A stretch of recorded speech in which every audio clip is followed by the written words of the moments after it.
जा यहाँ से। रघु कांपते हुए दूसरे दरवाजे पर जाता है, पर वहाँ से भी उसे मदद नहीं मिलती है।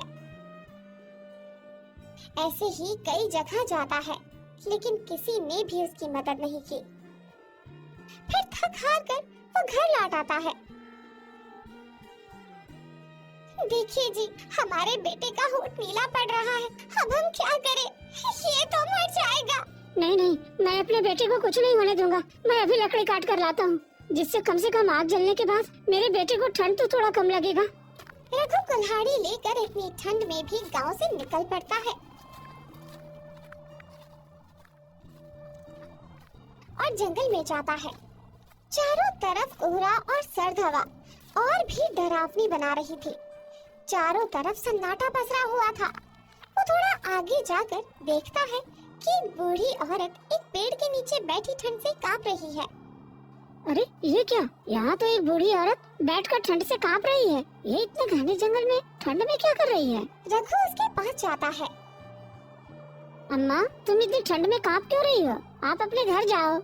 अरे बेटा, क्या बताओ, मुझे बहुत ठंड लग रही है। बेटे बहू ने मुझे घर से निकाल दिया। मुझे 2 वक्त का खाना भी नहीं देते और कहते हैं कि मैं उन पर बोझ हूँ।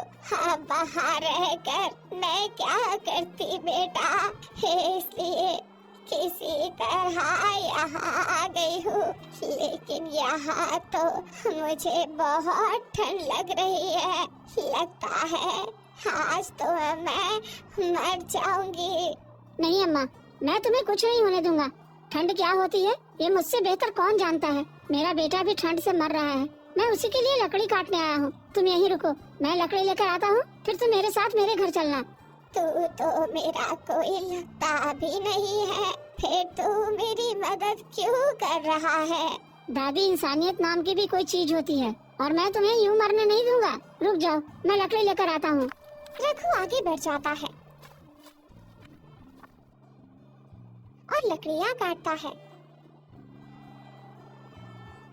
और कुछ देर बाद लौटता है, पर वो बूढ़ी औरत वहाँ नहीं होती। ये क्या, अभी तो बूढ़ी औरत यही थी, अब कहाँ चली गई? मुझे जाकर ढूंढना चाहिए, शायद वो कहीं गिर तो नहीं गई। रघु उसे ढूंढता है, पर वो नहीं मिलती। लगता है वो कहीं चली गई है। मुझे अब जल्दी से घर चलना चाहिए। वो जैसे ही गांव लौटता है, रास्ते में मुखिया सामने आ जाता है। अरे ओ रघु, तुम अपनी सारी लकड़ी मुझे दे दो, मुझे इसकी बहुत जरूरत है। नहीं, ये लकड़ी मैं आपको नहीं दे सकता। मेरा बच्चा ठंड से कांप रहा है, इसलिए ये लकड़ी तो मुझे लेकर जाना है।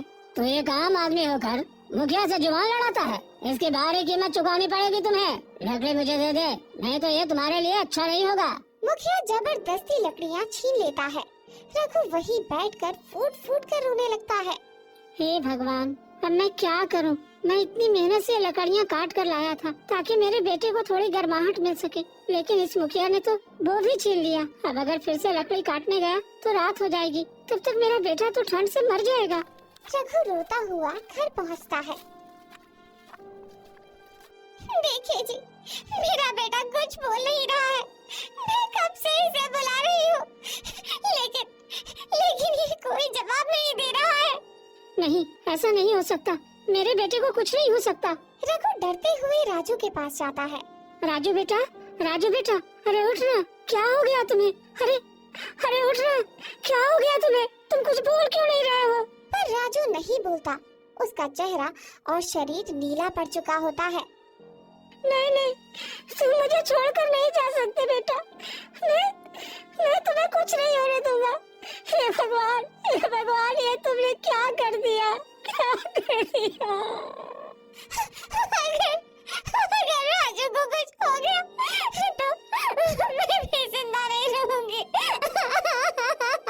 नहीं, मेरे बेटे को कुछ नहीं हो सकता। उसका चेहरा और शरीर पूरा नीला क्यों न पड़ जाए, मैं उसे बचा कर ही रहूंगा।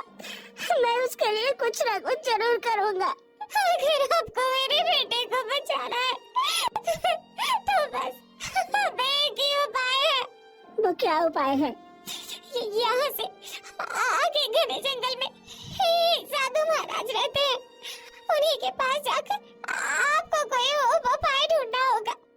उनकी मदद से हम अपने बेटे को ठीक कर सकते हैं।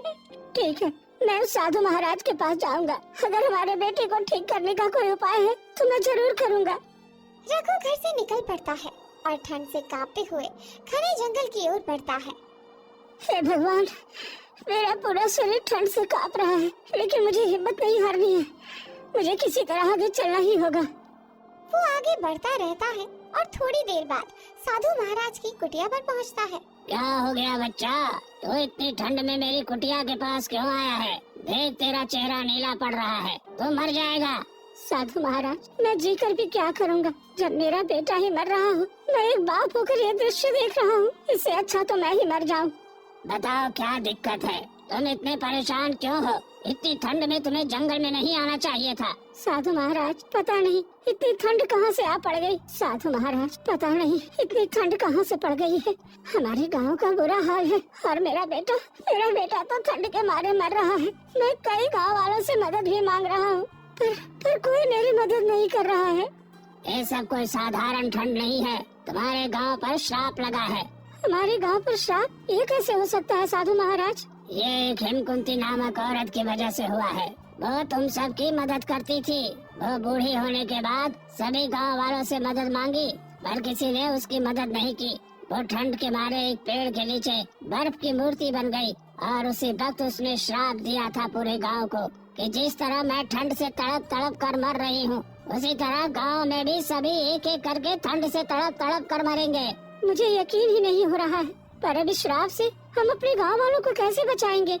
उसके लिए तुम सबको उसकी मूर्ति के पास जाना होगा, जो जंगल के बीच एक पेड़ के पास है, और उससे माफी मांगनी होगी। अगर आत्मा शांत हो गई और उसने तुम सबको माफ कर दिया, तब ये श्राप हटेगा।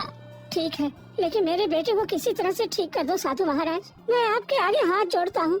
चिंता मत करो, जैसे ही श्राप हटेगा तुम्हारा बेटा भी ठीक हो जाएगा। ठीक है, मैं ये करने के लिए तैयार हूँ। मैं अभी चलता हूँ।